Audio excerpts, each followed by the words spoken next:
All right, folks, welcome back from the commercial break. It's Wednesday. It's one of my favorite times of the week. You know that because it is AMAC Wednesday, our chance to talk to the learned, the wise, and the always witty Bobby Charles. Bobby, great to have you on the show. John, I feel like once I get your introduction, I'm able to do magic, and I keep trying, but it never happens. But I'm always glad to be introduced. Oh, we're going to make some magic today. I'm sure of it today. Okay. I've been waiting to talk to you since last night because around 5 o'clock, as I was getting ready for the TV show, an extraordinary news alert moved on Just the News. The FBI arrested one of the Afghan refugees let in during the chaotic aftermath of the Afghan withdrawal into the United States for plotting to shoot up people on Election Day on behalf of ISIS, a massive terror plot. He was underway doing it, already bought guns and ammunition. He was recruiting people when the FBI rolled him up last night. And the reason it was so important to me is that for the last 18 months in interviews with people like Senator Grassley, Senator Johnson, House Homeland Security Chairman Mark Green, there have been chronic flags. The Inspector General of the Homeland Security Department, the FBI, the GAO, all warning that the Biden administration did not properly vet most of the people they brought in. It's 80,000 people we brought into the country, and a lot of them we simply still, to this moment, don't know their ties potentially to ISIS. That was the thing that was flagged most regularly. This moment was waiting to happen, and it finally happens last night. You used to oversee law enforcement and the State Department, trained our allies like Afghanistan and others to prepare how to have a better law enforcement force. Tell us a little bit about how the Biden administration has vetted people or not vetted them here, and then maybe in many cases left people behind that should have come here. Yeah, John, you've kind of highlighted the tops of the mountain peaks on the ridge, and I'll just kind of collapse them together. This is one of the most tragic, this Afghan withdrawal was one of the most tragic events in not only the Biden administration, but in I'm going to say the last 100 years of American history. It was doing everything wrong. So when we went into Afghanistan, and I set up police training in 7 facilities in Afghanistan, and we set up police training in Iraq, and what we did there is we would vet people who were interested in becoming a police officer in Baghdad. We'd put them on 7C-130s, send them over to Al Aqaba, where we set up out on the desert. I used to call it Stanford on the desert. We set up a facility. Bottom line is vetting is absolutely critical. So why is this such a tragic event? It's such a tragic event because, as this arrest yesterday highlights, they brought into this country thousands of people from Afghanistan who were absolutely in one way or another tied either to the Taliban or to ISIS, or there are 3 or 4 other, I won't go through them, but there are 3 or 4 other terrorist groups that we knew were operational there. The State Department, which would never have happened under Powell's watch or my watch, reality is they brought them into this country, and they continue to present currently, today, a security threat to this country, as that arrest illustrates. We also left 20,000 visa holders of Afghan families who were the people who had worked directly with the United States military for 20 years and or the State Department at enormous personal risk. And that's why they got a special visa. They left those people there, John. I have been working for more than a year to get families out of Afghanistan who were left there, who were our dearest allies. I'm working with a family right now, 4 children and a wife. The husband put everything on the line for America. He was true blue, as risk taker as you can for the American military and the State Department, and they left his family behind, despite the fact that that family had full visa status and was promised by the State Department that they would be allowed to come here. So the double-edged sword is you bring the worst people in, you leave the best people behind, and then to pour buckets of salt in that wound, the State Department, Anthony Blinken, for reasons that absolutely boggle the mind. I can't think of a reason why. They gave the list of all of those who had supported the military and the State Department in law enforcement activities, et cetera. They gave that list to the Taliban.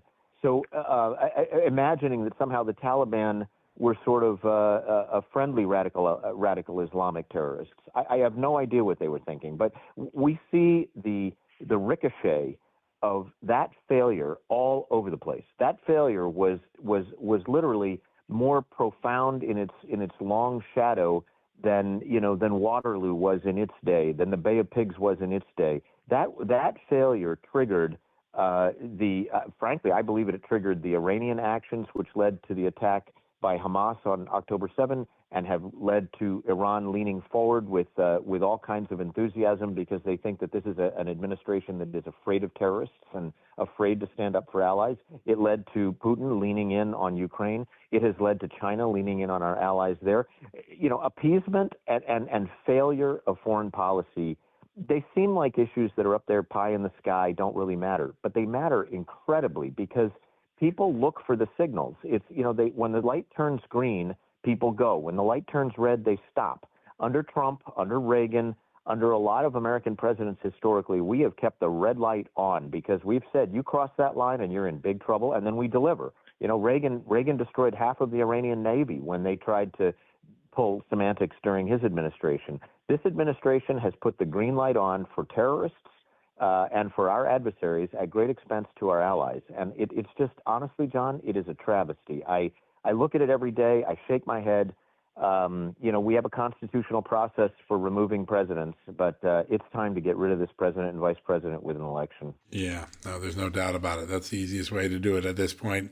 It is kind of strange. And the way what you just said is so profound. We left the good guys behind and may have imported the bad guys into the country because of incompetence and lack of leadership. It's just so amazing to look at that and see the neglect, the negligence, the literally willful blindness that has been brought here. And when you take the Afghan refugees, which is a little subset of the 8 to 10 million people that have been allowed to come into the country illegally, you have to wonder, all right, if there's 1 in 80,000, how many are there in the almost 10 million people that have come across the border who don't even oftentimes have IDs? You probably lay awake at night worrying about that, don't you? I do, John. I live in Maine. We have a Democrat governor up here who has quietly pledged to bring 75,000 illegal aliens into this state, a state of 1.3 million, 1.4 million. 75,000 can tip elections. Okay, it's huge. It is inexcusable. You're sworn, whether you work for a state government or the federal government, your job is to work for the citizens of the state or the federal of the country that you're sworn to support. And the reality is we have people in the Democrat Party, for whatever radical ideological Marxist, at the far edge they call themselves humanitarian, but it's really not. It's all about election control. It's about power concentration. It's about one-party government. This state, for example, and this is just one of many states, this state has had decisive Democrat control for 32 of 34 years. They haven't controlled the whole government in that period, but they've controlled enough of it to bollocks up the tax policy, bollocks up the concentration of power. You know, frankly, all these social issues that really Americans don't want to be dealing with, they have brought them all to the fore. So what happens when you push illegal immigration or allow illegal immigration, you know, whether you're doing it intentionally, and I think they are, but intentionally or negligently, what ends up happening is you by default push illegal voting because these organizations, whether they're linked or not linked to the current government, they want those illegal votes to consolidate power. If you consolidate power by the use of illegal means, you are undermining the republic. And in the end, John, you're undermining the sovereignty and the rights of every individual citizen American. Pretty important and pretty profound for people to absorb. The consequences are so high for what has happened over the last 3.5 years. Bobby, AMAC, you're their national spokesman, and you have done so much at AMAC to get people energized and engaged in this election. Whatever way they're going to vote, they're working to try to preserve America for another great generation, that we hand this country over to the next generation to be in as good a shape as we got it when we inherited it.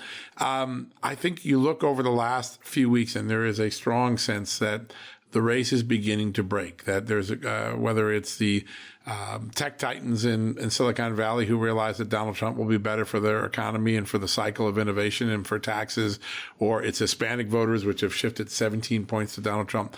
There is a moment of it seemed to be breaking, but at the same time, Kamala Harris's campaign feels like it is breaking, as in falling apart. And we saw these interviews she's done the last 4 or 5 days, whether it's The View, Howard Stern, or the 60 Minutes interview, which may be the most profoundly jaw-dropping. It seems as though she's digging herself a bigger hole every time she talks. Well, it's true. I mean, John, what's happening, I think, and you can see it from the outside, and the closer you get to seeing and talking to people who are part of the process, the more confirmation you get. The Harris campaign, like a card house, is collapsing, and it's collapsing because their candidate is just a walking tautology. She's a walking piece of circular reasoning, repetitive speaking that doesn't really take you anywhere. She seems to stand for nothing. Wishing that you will pour into the empty vessel what you believe that she stands for, and that'll be a good thing. And I always have this sort of pause as I go by a house that's got a Harris sign on the lawn, thinking I'd like to go up to the door and just say, what is it exactly about her that makes you put a Harris sign on your lawn? But the reality is, John, that campaign, by historical standards, is collapsing from within. It is. And they're making one strategic blunder after another. If you have had as bad a record on the border as she's had, and we're just because we're talking about the border, you don't send your candidate down to the border to do a pop in, pop out for the first time in her leadership role. That brings full attention to the fact that she's a complete failure there. You don't pop in with smiling eyes and kind of flipping your hair back in the middle of a hurricane to tell people that you care while your FEMA is blocking getting aid down there. It just brings all the attention to the candidate and the emptiness of this candidate. So what's happening is the candidate herself is causing this sort of morale collapse, I think, within her own party and ultimately within her own campaign. It's being compounded not just by Republicans, but we now see pretty strong signs that the Biden people deeply resent that their candidate, the people who were loyal to Biden in the White House, it's his White House, resent the fact that nomination was taken away from him. And there are arguments, as ironic as it sounds, that if Biden were in charge right now, because of his lifetime experience, even though he's only half there, his lifetime experience in delivering FEMA aid, et cetera, he would have reflexively said, get the aid down there. So what do you see? He holds a giant press conference spontaneously in the middle of one of her big events. He turns around and does another press engagement for a guy that almost did no press engagements, in which he compliments Governor DeSantis in Florida for doing such a good job. The day after, Harris says that she's been calling DeSantis. DeSantis said, I didn't get any of your calls, but been calling him and blames him for lack of response. Look, FEMA and federal response is the responsibility of the White House. Okay, it's not the responsibility of a governor, and this governor is doing everything in his power. In fact, he's sending his own National Guard up to North Carolina to help them because there is no federal reaction. So, if you were looking for a October surprise that is essentially a self-inflicted wound, an unforced error of enormous magnitude for at least those swing states, I think you just saw it. What you see is the Democrat Party giving up on Harris. You see the American people giving up on Harris. And you see, at the end of the day, I think you see her campaign kind of understanding that the writing is on the wall. We got 6 swing states that she may lose. And I'm not saying this is going to be 1984 when Reagan took 49 out of 50, but the conversation is no longer about why you don't like Donald Trump. The conversation is about where in the world is Harris. And then you see 60 Minutes run an interview of her, run an answer to a question that is incredibly embarrassing, and then recognize that they have done her damage by running her own answer. And so they go back, they clip the answer, they change a different set of words, they reinsert the answer and make it sound more cogent than it is, which even there doesn't sound very cogent. But what you've got is a recognition by the establishment leftist kind of crowd that their candidate is they're trying to blow wind into the sails. And the problem is they're caught in irons. They're caught in irons, and the sailboat is drifting backwards. So I'm going to just say this, John. I believe the American people have to get out and vote early. AMAC works every day to get people to vote early. I don't care whether you're voting left, right, or center. Get out and vote early. I will say that in races in which Republicans vote early in the same numbers as Democrats, almost always the Republican wins. And the reason is because Republicans are traditionalists, and most of them tend to vote on Election Day. So if you have a work problem, a family problem, a weather problem, God forbid, people don't get to the polls. And so if you want to assure that your vote gets counted, vote early. Yeah, I think that is the most important thing. Every single person. This was a point that was made so brilliantly at the boot camp for boomers in Long Island and in Butler, or in Montgomery County, Pennsylvania, a few months ago. Every single person can make a difference by going out and voting, getting their vote in early if you can do it, and then talking to your neighbors and just educating them on the issues, because there's nothing like peer influence to make people to see that this is a chance for everybody who often thinks they're powerless. This is an election where you're not powerless. Things are going to change. You know, it's amazing, Don, and I'll just say this. People think in their various states, gosh, my vote doesn't really count. In the state of Maine, by way of example, the legislature, both the House and the Senate, are controlled by Democrats. And yet, if they flip just 13 seats, the Republicans could control both chambers. In the top 20 seats in the legislature, if you combined all the votes that they lost by in the last cycle, it's 2,100 votes. And in some of those districts and Senate races, they lost by as little as 7 votes. So you think your vote doesn't count, but if you can get 3 friends up off the couch to go vote that you think might not otherwise, you may turn the whole tide. Yeah, it's so amazing. Yeah, it's just the domino effect, and it feels like the dominoes are starting to fall. The polls are starting to show it. The Democrats seem to be panicking a little bit, and we'll have to wait and see how the final 28 days of this election go. But it becomes more and more palpable that change is in the air. It's going to be interesting. Speaking of change, for someone who hasn't yet experienced the AMAC community, and it really is a community. When you join AMAC, you're not joining a service. You're joining a community of patriots that are just like Bobby. They think like that. They work like Bobby. You have an opportunity for $1 this month. If you just spend a single dollar, you're going to get a year of AMAC membership. There's nothing that you get for $1. And what the great part is, you can give it as a gift. Suppose you're already a member, give it as a gift to 10 people. Spend $10 and give 10 people the gift of AMAC, because it brings them into a community where there is strength in numbers, 2.1 million people, strength in action, all the things that AMAC Action does on a daily basis. There's a seminar coming up in the next couple of weeks on protecting your children from woke agendas in schools and hospitals and medical profession. That's really actionable information. You get a daily news report. You get a weekly podcast with the great Rebecca Weber. You get the monthly magazine, glossy, beautiful read, brilliant articles, often one in there from the great Bobby Charles. And then you get the opportunity to go do civic duty. If you want to take advantage of this offer and you want to say thank you to AMAC for all it's doing, including supporting Just the News, go to amac.us/justnews, amac.us/justnews, and you'll get that membership for $1. Go give it as a gift if you're already a member. That's what I've been doing the last few weeks.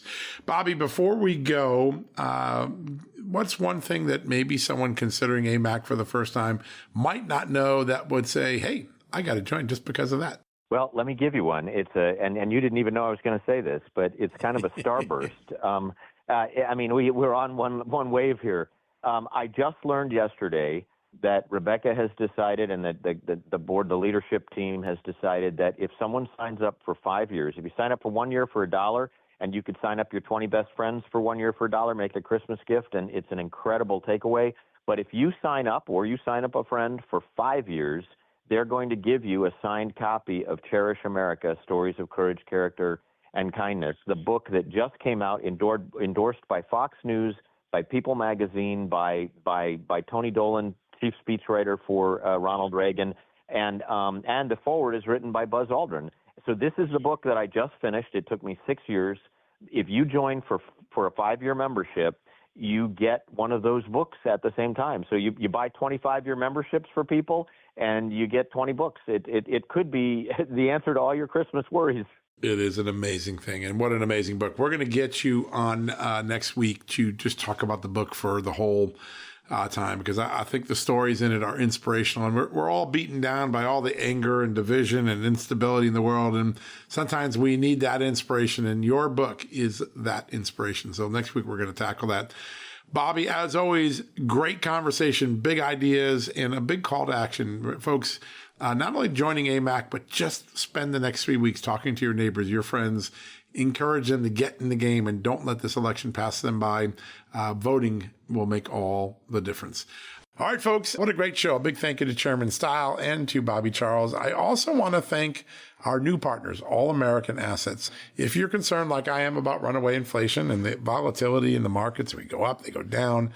Some of the valuations of companies are way beyond what their revenues are. And it just feels like a bubble waiting to burst. Well, don't leave your hard-earned savings insecure. Do something now.